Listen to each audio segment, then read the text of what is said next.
Hai semuanya, Hai. kita dari kelompok pasar modal. Saya Saya.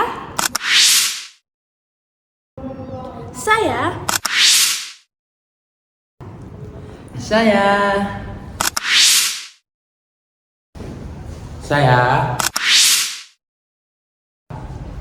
Saya. Selamat menyaksikan.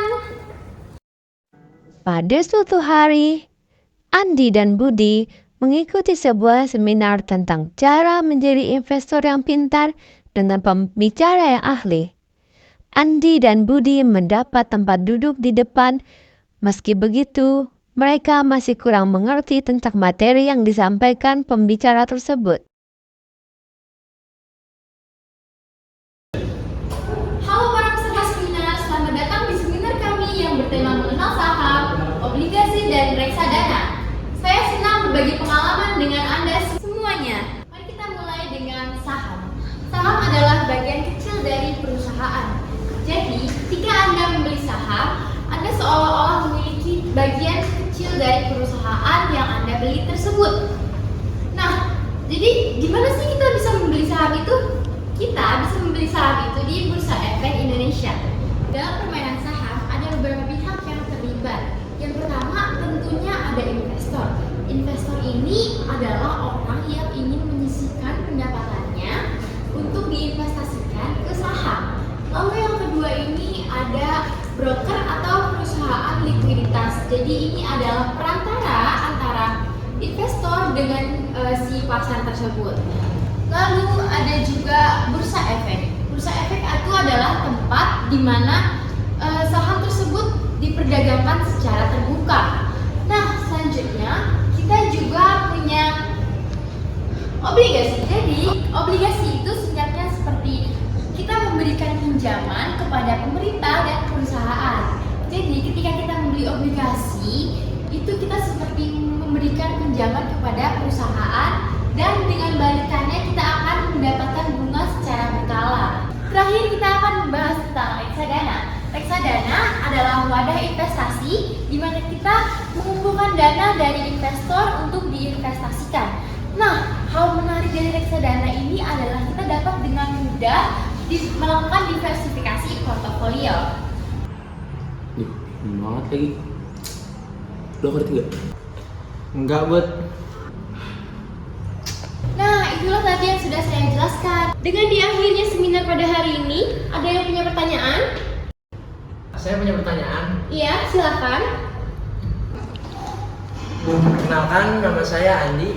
Mbak, gimana sih cara memilih saham yang bagus buat investasi jangka panjang? Terima kasih pertanyaannya Mas Andi. Jadi, memilih saham untuk investasi jangka panjang itu butuh analisis yang teliti.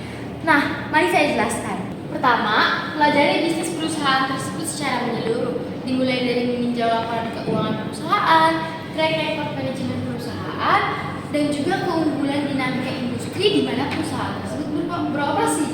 Tapi, tetap ingat bahwa kita tidak boleh hanya fokus pada kinerja perusahaan tersebut secara jangka pendek, melainkan kita juga harus memikirkan potensi perusahaan tersebut untuk jangka panjangnya. Terima kasih. Apakah sudah puas dengan jawaban saya? Terima kasih ya, Mbak. Iya, sama-sama Mas. Bapak Ibu, apakah ada yang punya pertanyaan lain? Saya, Mbak. Ya, silakan. Perkenalkan, nama saya Budi. Saya ingin bertanya dong, Mbak, bagaimana sih mekanisme dana saham dari awal hingga mendapatkan hasil? Baik, terima kasih atas pertanyaannya Pak Budi. Jadi, cara bermain saham adalah pertama kita harus membuat dulu akun RDN melalui perusahaan manajemen yang terdaftar di OJK. Nah, apa sih akun RDN itu? RDN adalah rekening dana nasabah, yaitu akun rekening yang digunakan oleh para investor saham. Nah, selanjutnya kita harus mendepositkan sesuai harga saham yang kita inginkan dan juga biaya-biaya lain ke rekening RDN tersebut. Lalu kita akan dialihkan ke aplikasi trading. Di sana kita akan memantau grafik dari pergerakan saham yang sudah kita beli. Nah, bagaimana sih cara mencairkan saham? Kita harus menjual saham tersebut terlebih dahulu. Lalu kita harus pastikan bahwa saham yang kita jual tersebut sudah terjual. Setelah itu, hasil dari penjualan saham itu akan masuk ke akun rekening RDN yang sudah kita buat pada awal kita memainkan saham. Nah, habis itu kita akan melakukan penarikan dana atau yang disebut withdraw dari RDN ke rekening pribadi kita. Begitu, Pak Budi. Oh alah, makasih ya Mbak. Setelah seminar selesai, Andi dan Budi mampir ke sebuah minimarket. Andi bermain ponsel dan melihat salah satu status temannya yang ternyata juga berinvestasi di saham.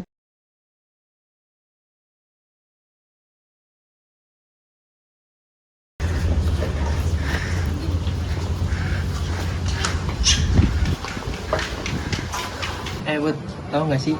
Si Ella juga main saham juga loh. Dia juga mainnya juga udah lama. Nih lihat. Oh, Ella kenal sama kita itu. Iya cuy. Wah, boleh tuh. Nanti kita tanya aja ya. Iya benar. Siapa tahu kita nambah pengetahuan agar kedepannya kita biar nggak bingung.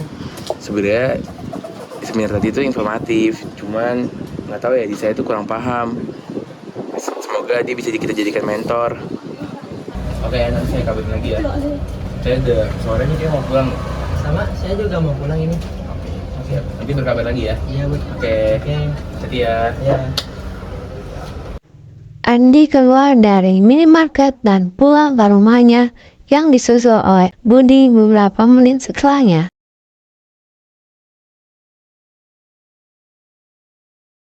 Setelah tiba di rumah, Budi segera menelpon Ella.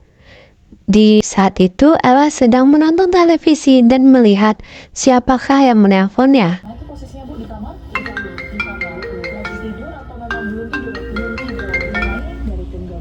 Halo, siapa ya? Halo Ella, ini Budi. Kita dulu sudah sama loh. Oh, Budi. Halo Budi, apa kabar? Kabar baik Ella. Ella gimana? Oh, alhamdulillah saya juga baik. Kenapa ya, Bud? Gini lah, saya tadi lihat statusmu kalau ternyata Ella investasi saham juga ya. Sudah berapa lama lah? Oh, itu. Sudah lumayan sih. Kira-kira 3-4 tahunan lah. Wah, sudah lama ya. Sudah jago dong. Saya nanti baru mulai investasi ini lah. Haha, tidak juga lah. Saya juga masih perlu banyak belajar kok. Tapi kalau Andi dan Budi butuh bantuan, saya siap bantu kok. Kalau mau, saya bisa ajak teman-teman saya yang juga investasi saham untuk bantu kalian kok. Oh, wah boleh tuh lah. Kalau kalian tidak keberatan.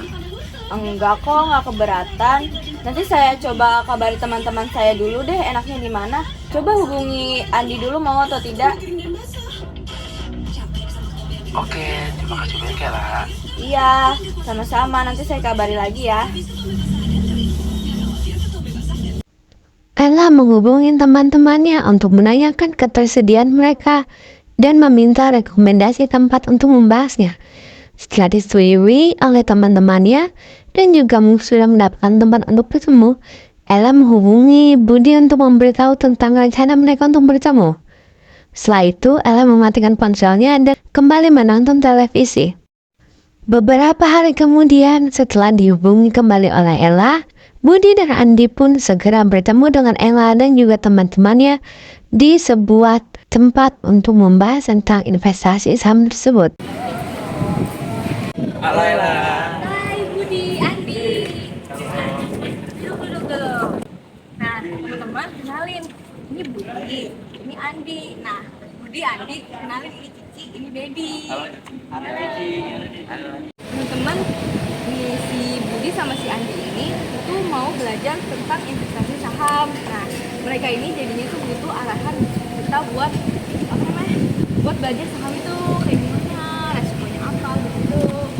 Bagus, tapi risikonya banyak.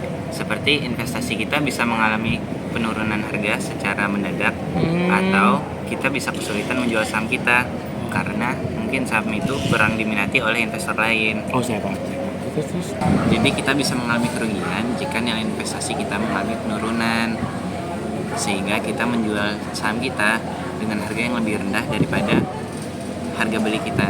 Nah, tetapi jika kalian sudah tahu dasar-dasarnya, dan bisa melakukannya secara benar dan teliti, untungnya lumayan banyak loh. Kalian bisa mendapatkan untung jika harga saham yang kalian beli mengalami kenaikan, sehingga kalian bisa menjualnya di atas harga beli kalian dan mendapat keuntungan. Atau kalian bisa mengalami keuntungan jika perusahaan yang kalian beli sahamnya memberikan dividen kepada pemegang sahamnya. Tapi dulu pada saat awal-awal saya pernah mengalami kerugian. Harga saham yang saya beli turun tajam dan portofolio saya mengalami kerugian sampai saya sempat stres dulu. Aduh, terus apa yang mesti dilakukan tuh? Ya, pada waktu itu saya belajar lagi dan bangkit karena investasi itu jangka panjang ya mas, jadi kita tidak boleh gampang menyerah. Nah, gak sedikit kok yang baru mau coba investasi mengalami kerugian. Kan setiap investasi memiliki resiko yang tinggi.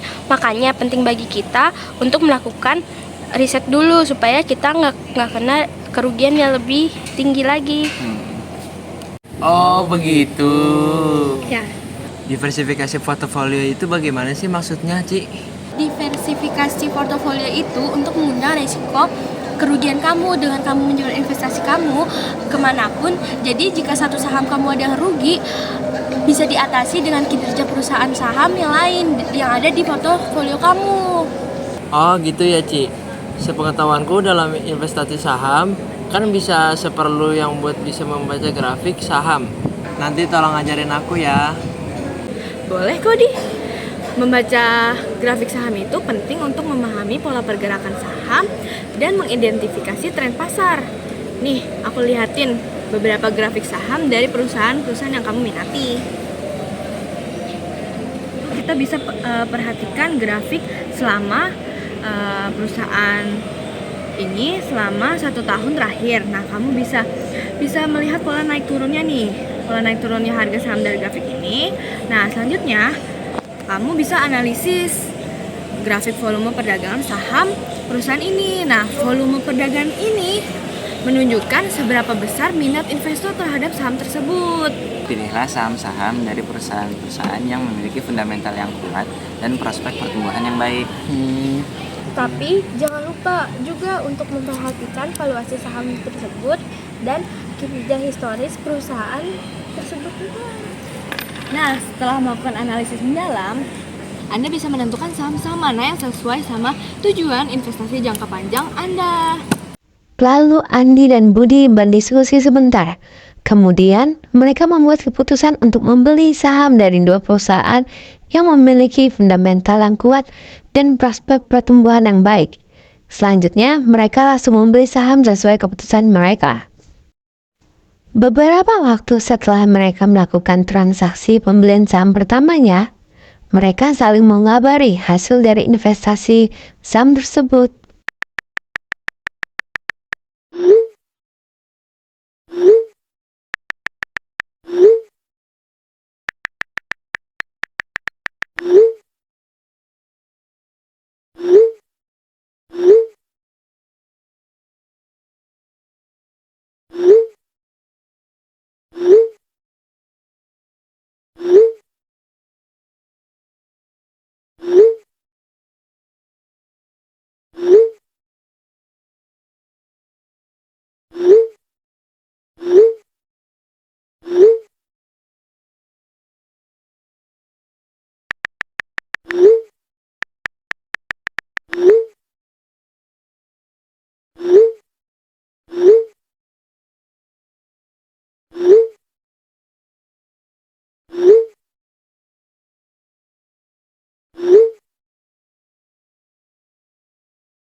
Waduh, terus apa yang Azizi dulu.